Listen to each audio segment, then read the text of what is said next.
स्वागत है आप सभी लोगों का मेरे यूट्यूब चैनल कंपटीशन शिक्षा में। ऐसे अभ्यर्थी जो एग्रीकल्चर टेक्निकल असिस्टेंट यानी AGTA का एग्ज़ाम दिए थे और रिवाइज आंसर की का इंतज़ार कर रहे थे, उनके लिए बहुत बड़ी अपडेट सामने निकल कर के आई है।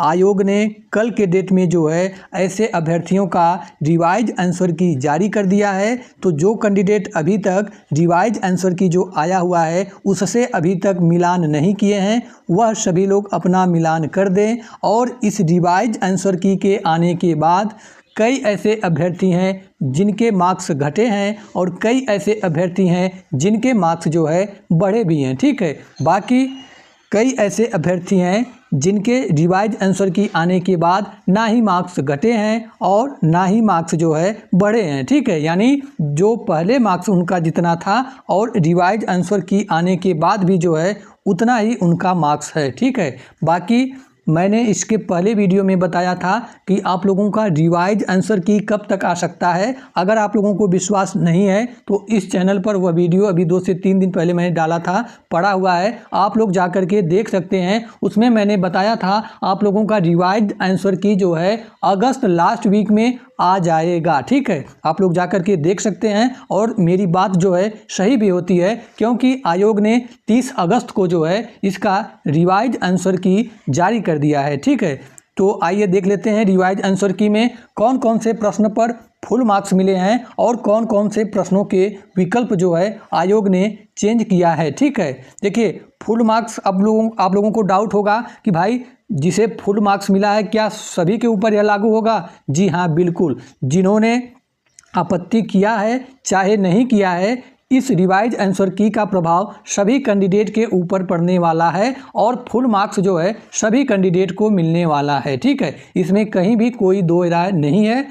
ठीक है, चलिए हम लोग नोटिस देख लेते हैं। देख लीजिए, यह जो नोटिस है अभी कल के डेट में आयोग ने जारी किया है, इसमें साफ साफ कहा गया है। देख लीजिए, आयोग के विज्ञापन संख्या 7/2024 प्राविधिक सहायक ग्रुप सी मुख्य परीक्षा के अंतर्गत कृषि निदेशक कृषि विभाग उत्तर प्रदेश के नियंत्रणाधीन प्राविधिक सहायक ग्रुप सी के 3446 पदों पर चयन हेतु मुख्य परीक्षा दिनांक 13/7/2025 को आयोजित की गई थी। तदुपरांत आयोग की आवश्यक सूचना दिनांक 14/7/2025 द्वारा उक्त लिखित परीक्षा की प्रोविजनल उत्तर कुंजी आयोग की वेबसाइट पर प्रकाशित की गई थी एवं आवश्यक सूचना दिनांक 16/7/2025 द्वारा प्रश्नगत विज्ञापन की लिखित परीक्षा के मास्टर सेट की प्रोविजनल उत्तर कुंजी पर आपत्ति दर्ज कराए जाने हेतु लिंक आयोग की वेबसाइट पर अपलोड किया गया था। ठीक है, तदनुक्रम में प्रश्नगत विज्ञापन से संबंधित अभ्यर्थियों को एतत् द्वारा सूचित किया जाता है कि दिनांक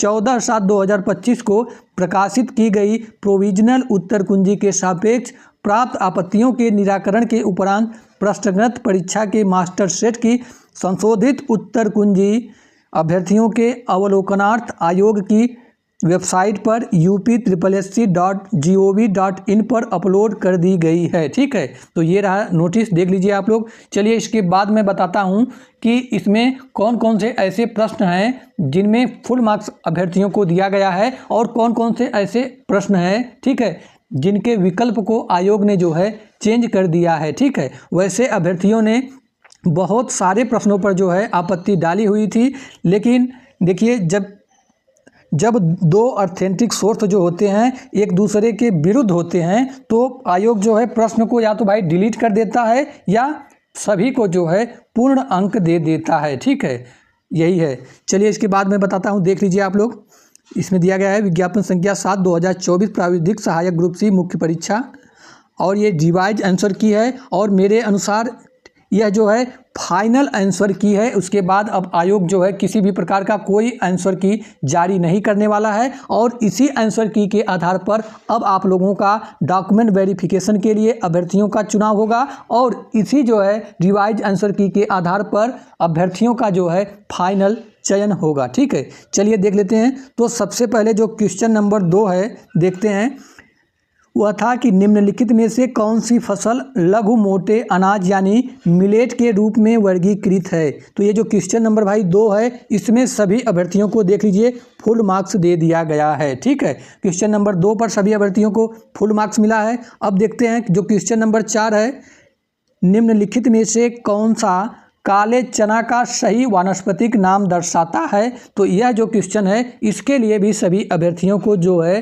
फुल मार्क्स दे दिए गए हैं। ठीक है, यानी टोटल 100 प्रश्नों में से 2 प्रश्न ऐसे हैं जिनको अभ्यर्थियों को फुल मार्क्स दे दिया गया है। चलिए उसके बाद हम लोग देख लेते हैं कि कौन से ऐसे विकल्प अब हैं, इसके अलावा कौन से ऐसे प्रश्न है जिसका विकल्प आयोग ने चेंज किया है। ठीक है, चलिए इसके बाद जो है एक क्वेश्चन नंबर 37 है, उसको जो है देख लेते हैं। देख लीजिए, ये जो क्वेश्चन नंबर 37 है, प्रधानमंत्री कृषि सिंचाई योजना के अंतर्गत जल संभर यानी वाटरशेड विकास घटक को लागू करने के लिए कौन सा केंद्रीय मंत्रालय उत्तरदायी है। तो इस विकल्प को आयोग ने जो है चेंज कर दिया है और उपर्युक्त में से कोई नहीं जो है आयोग ने उत्तर को माना है। ठीक है, तो इसमें आयोग ने देख लिए विकल्प को चेंज किया है। अब देख लेते हैं कौन से विकल्प को आयोग चेंज किया है, कौन से प्रश्न को। अब इसके बाद जो भाई क्वेश्चन नंबर 83 है, बाकी सभी सही है। ठीक है, मिला लीजिएगा आप लोग। ठीक है, बाकी जितने भी प्रश्न हैं उस पर आयोग ने कोई आपत्ति को स्वीकार नहीं किया है। जिस प्रश्न पर आपत्ति स्वीकार किया उसको मैं बता रहा हूँ। ठीक है, क्वेश्चन नंबर 83 था, लखनऊ के किस नवाब ने बड़ा इमामबाड़ा कॉम्प्लेक्स का निर्माण करवाया था। ठीक है, तो इसमें जो है आयोग ने विकल्प को चेंज किया है और उपर्युक्त में से कोई नहीं को जो है सही माना है। ठीक है, इसमें विकल्प को चेंज किया है। अब इसके बाद आयोग ने जो क्वेश्चन नंबर 90 है उसमें भी विकल्प में परिवर्तन किया है। ठीक है, क्वेश्चन नंबर 90 था, उत्तर प्रदेश सरकार ने वैकल्पिक ऊर्जा विकास संस्थान का गठन किस वर्ष किया था। तो आप लोगों को पता है भाई, इसमें जो आयोग ने इसके पहले उत्तर माना सही था, उसने 1993 को सही माना था, लेकिन वास्तव में इसका जो विकल्प सही था वह 1983 सही था। ठीक है, तो इस कारण जो है आयोग ने इस विकल्प को जो है चेंज कर दिया है और उपर्युक्त में से जो है कोई नहीं को सही माना है। ठीक है, तो यही सारे प्रश्न हैं, देख लीजिए आप लोग। चलिए अब आप लोग मिला लीजिए इन सभी से कि आपके जो है कितने प्रश्न सही हो रहे हैं। ठीक है, माइनस मार्किंग के बाद, क्योंकि आप लोगों को पता है इसमें भाई टोटल 100 क्वेश्चन पूछे गए थे और उसके लिए जो है 100 मार्क्स निर्धारित थे। ठीक है, और 1/4 का माइनस मार्किंग भी था, यानी अगर आपने 4 प्रश्न गलत किया उसके बदले आपने जो 1 प्रश्न ये सही किया है वह आपका कट जाएगा। ठीक है, तो माइनस मार्किंग को कट पीट करने के बाद आप लोग अब अपने मार्क्स का जो है निर्धारण कर लीजिए। इस रिवाइज आंसर की आने के बाद आपके ऊपर कितना इफेक्ट पड़ा है, आपके मार्क्स कम हुए हैं या बढ़े हैं, या आपके मार्क्स में जो है कोई परिवर्तन नहीं हुआ है। ठीक है, और इस वीडियो के अंत में आप लोग ज़रूर बताइएगा कि आप लोगों के मार्क्स में परिवर्तन आया है या नहीं आया है, और आपके अब रिवाइज आंसर की के आने के बाद कितने एग्जैक्ट अंक सही हो रहे हैं। सही आप लोग कमेंट करिएगा, उसी के आधार पर मैं आप लोगों को फीडबैक दे पाऊंगा कि आपका सिलेक्शन होने के कितने प्रतिशत चांस हैं। ठीक है, बाकी मैं आप लोगों को बता देता हूं कि डॉक्यूमेंट वेरिफिकेशन के लिए आपका कट ऑफ किया जा सकता है और आपका फाइनल रिजल्ट के लिए कितना कट ऑफ जा सकता है। ठीक है, जितना मैंने बताया है कट ऑफ, मेरे अनुसार जहां तक मैंने विश्लेषण कर पाया है, जहां तक मैंने काफ़ी अभ्यर्थी से संपर्क करके, ठीक है, इस निष्कर्ष पर पहुंचा हूं, अगर आपके इतने मार्क्स हैं तो मेरे हिसाब से आप बिल्कुल सेफ जोन में हैं और इस वैकेंसी में आपका सिलेक्शन जो है हो जाना चाहिए। ठीक है,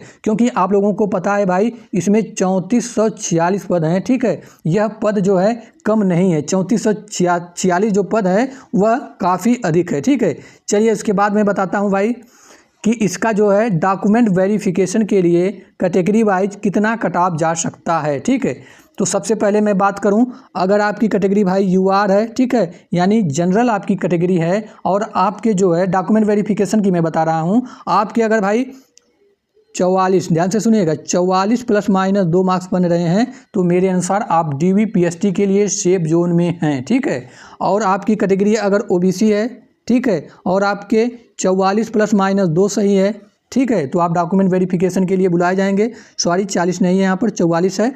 उसी प्रकार अगर आपकी कैटेगरी EWS है, ठीक है, और आपके 44 ±2 मार्क क्वेश्चन सही है तो मेरे अनुसार आप बिल्कुल जो है सेफ जोन में हैं। ठीक है, इतने मार्क्स आपके बन रहे हैं तो आप बिल्कुल जो है सेफ जोन में हैं डॉक्यूमेंट वेरिफिकेशन के लिए, क्योंकि आप लोगों को पता है आयोग जो है ये जो तीनों कैटेगरी है यूआर, ओबीसी और ईडब्ल्यूएस के लिए डॉक्यूमेंट वेरिफिकेशन के लिए जो कट ऑफ मार्क्स का निर्धारण करता है वह सेम रहता है। ठीक है, आप लोगों को पता है भाई आयोग जो है जितना सीट रहता है 3 गुना अभ्यर्थियों को डॉक्यूमेंट वेरिफिकेशन के लिए बुलाता है। तो जहां तक मेरा अनुमान है कि 10.5 से 11,000 अभ्यर्थियों को आयोग डॉक्यूमेंट वेरिफिकेशन के लिए बुलाने वाला है। ठीक है, चलिए ये 3 कैटेगरी के बाद हम लोग बात करते हैं। अगर आपकी कैटेगरी भाई एससी है, ठीक है, तो आपके अगर 37 ± 2 मार्क्स बन रहे हैं तो डॉक्यूमेंट वेरिफिकेशन के लिए जो भी डॉक्यूमेंट लगते हैं वह आप सभी लोग तैयार करके रेडी रहिए बिल्कुल। ठीक है, वहीं अगर आपकी कैटेगरी एसटी है तो आपके अगर 35 ± 2 मार्क्स हैं आउट ऑफ 100 में से माइनस मार्किंग को कट पीट करने के बाद तो आप बिल्कुल डॉक्यूमेंट वेरिफिकेशन के लिए बुलाए जाएंगे। ठीक है, चलिए उसके बाद अगर आपकी कैटेगरी भाई PWBD है, ठीक है, तो आपके अगर 30 ± 2 मार्क्स भी हैं तो मेरे अनुसार आप सेफ जोन में हैं डॉक्यूमेंट वेरिफिकेशन के लिए। ठीक है, उसके बाद मैं बता देता हूं अगर आपकी कैटेगरी भाई फीमेल है, आपके अगर 36, ध्यान से सुनिएगा, 36 ± 2 मार्क्स हैं तो मेरे अनुसार आप बिल्कुल सेफ जोन में हैं डॉक्यूमेंट वेरिफिकेशन के लिए। ठीक है, वहीं मैं बता देता हूँ अगर आपकी कैटेगरी ESM है, ठीक है, और आपके अगर 28 ± 2 मार्क्स हैं आउट ऑफ 100 में से तो मेरे अनुसार आप डॉक्यूमेंट वेरिफिकेशन के लिए बिल्कुल सेफ जोन में हैं। ठीक है, तो ये रहा डॉक्यूमेंट वेरिफिकेशन का। अब मैं आप लोगों को बता देता हूं कि ये इसका जो है फाइनल कट ऑफ कितना जा सकता है। ठीक है, और मैं आप लोगों को बता दूं कि भाई ये मेरे द्वारा बताया गया अनुमानित कट ऑफ है, एक्सपेक्टेड कट ऑफ है, वास्तविक कट ऑफ नहीं है। इसे आप लोग वास्तविक कट ऑफ मत समझिएगा, क्योंकि वास्तविक कट ऑफ आपको पूरे यूट्यूब पर कोई नहीं बता सकता है। हमें वास्तविक कट ऑफ की जानकारी उसी दिन लगेगी जिस दिन आयोग जो है अपना फाइनल रिजल्ट जारी करेगा। ठीक है, चलिए मेरे अनुसार जो expected cut off final result के लिए रह सकता है मैं वो बताता हूँ। सबसे पहले कैटेगरी वाइज बात करते हैं। अगर आपकी कैटेगरी भाई यूआर है, ठीक है, आप जनरल हैं, तो मेरे अनुसार 55, ध्यान से सुनिएगा, 55 ± 2 मार्क्स जो है फाइनल कट ऑफ रह सकता है। ठीक है, ये मेरे अनुसार मैक्सिमम कट ऑफ है, इससे अधिक जो है कट ऑफ नहीं जाना चाहिए। जहाँ तक मैंने विशेषज्ञों से बात किया और जो है एनालिसिस के आधार पर यह बता रहा हूँ 55 ± 2 यूआर। उसके बाद अगर आपकी कैटेगरी भाई ओबीसी है तो आपके अगर 52 ± 2 मार्क्स हैं तो मेरे अनुसार आप सेफ जोन में हैं। उसी प्रकार अगर आपकी कैटेगरी ईडब्ल्यूएस है तो इसमें भी 52 ± 2 मार्क्स अगर आपके हैं तो आप बिल्कुल सेफ जोन में हैं, क्योंकि ओबीसी और ईडब्ल्यूएस का जो कट ऑफ है इस वैकेंसी में सेम जाने वाला है। ठीक है, यूआर से कम ही रहेगा। और चलिए इस 3 कैटेगरी के बाद हम लोग बात करते हैं। अगर आपकी कैटेगरी भाई एससी है, आपके अगर 45, ध्यान से सुनिएगा, 45 ± 2 मार्क्स बन रहे हैं आउट ऑफ 100 में से तो आप बिल्कुल मेरे अनुसार फाइनल सिलेक्शन के लिए सेफ जोन में हैं। ठीक है, अगर आपकी कैटेगरी भाई एसटी है, ठीक है, तो आपके अगर 43 ± 2 मार्क्स हैं तो मेरे अनुसार आप सेफ जोन में हैं। ठीक है, फाइनल रिजल्ट के लिए। उसके बाद मैं बात करूं अगर आपकी कैटेगरी भाई PWBD है और आपके अगर 36, ध्यान से सुनिएगा, 36 ± 2 मार्क्स हैं तो मेरे अनुसार आप सेफ जोन में हैं। ठीक है, इसके बाद मैं बात करूं अन्य 2 कैटेगरी जो बची हुई है। अगर आपकी कैटेगरी भाई फीमेल है, ठीक है, और आपके 42 ± 2 मार्क्स बन रहे हैं तो मेरे अनुसार आप सेफ जोन में हैं। ठीक है, वहीं अगर आपकी कैटेगरी ESM है, ठीक है, और आपके अगर 34 ± 2 मार्क्स बन रहे हैं तो मेरे अनुसार आप बिल्कुल सेफ जोन में हैं। ठीक है, तो ये रहा मेरे द्वारा बताया गया एक्सपेक्टेड कट ऑफ। अंत में आप लोग जरूर बताइएगा आपके कितने मार्क्स जो है सही हो रहे हैं। ठीक है, आप लोगों को पता है भाई अच्छी खासी वैकेंसी है तो इसमें कट ऑफ जो है बहुत अधिक जाने की संभावना नहीं है। बाकी अभी मेरे कट ऑफ बताने के बाद कई ऐसे कैंडिडेट होंगे जो कहेंगे आपने मार्क्स बहुत अधिक बताया है, इतना नहीं जाएगा, और बहुत ऐसे कैंडिडेट होंगे जो कहेंगे आपने मार्क्स बहुत कम बताया है, मेरे तो 60 सही हैं, 65 सही हैं। तो भाई आपके सही हो सकते हैं। ठीक है, आपके ज़्यादा मार्क्स बन रहे हैं तो वह अच्छी बात है, लेकिन ये मेरे द्वारा बताया गया एक्सपेक्टेड कट ऑफ है। ठीक है, बाकी आप लोग भाई ज्ञानी हैं ही, बहुत लोग अभी ज्ञान देंगे कमेंट में कि भाई मेरे इतने सही हैं, इतने सही हैं। ठीक है भाई, एक्चुअल में आपका जो सही है वो बताइएगा। ठीक, क्योंकि कई ऐसे कैंडिडेट हैं जिनके 40 मार्क्स बनेंगे और वो कमेंट करेंगे जो है कि मेरे 60 मार्क्स बन रहे हैं। ठीक है, क्यों कमेंट करेंगे? इतना ज़्यादा मार्क्स इसलिए बताएंगे कि जो और कैंडिडेट हैं वह बिल्कुल डिमोटिवेट हो जाएं, क्योंकि उनको लगेगा, जो और कैंडिडेट हैं उनको लगेगा भाई ये सामने वाले बंदे का तो 60 मार्क्स बन रहा है, मेरे तो 45 हैं, 50 हैं, 55 हैं, कहाँ मेरा सिलेक्शन होगा। लेकिन ऐसा कुछ भी नहीं है। हाँ, हो सकते हैं भाई 60 वाले भी हो सकते हैं, 62 वाले भी हो सकते हैं, लेकिन उनकी संख्या जो है ऐसे कैंडिडेट की बहुत कम होगी। ठीक है। अंत में अगर आप सभी लोग इस चैनल को अभी तक सब्सक्राइब नहीं किए हैं तो आप लोगों से एक छोटा सा रिक्वेस्ट है, इस चैनल को सब्सक्राइब कर लीजिए और बेल आइकन को ऑन कर लीजिए, क्योंकि AGTA से संबंधित अब जो आगे डिसीजन लेगा आयोग कि डॉक्यूमेंट वेरिफिकेशन आप लोगों का कब तक आयोग कराने जा रहा है, मैं उसकी सूचना बिल्कुल ऑथेंटिक सोर्स से पता करके आप लोगों को बताऊंगा। तो ऐसी हर सूचना के लिए आप चैनल को सब्सक्राइब कर लीजिए, वीडियो को लाइक करिए। तब तक मिलते हैं नेक्स्ट वीडियो में। जय हिंद, जय भारत। आप लोग कमेंट में अपने मार्क्स जो है जरूर कमेंट करिएगा। ठीक है।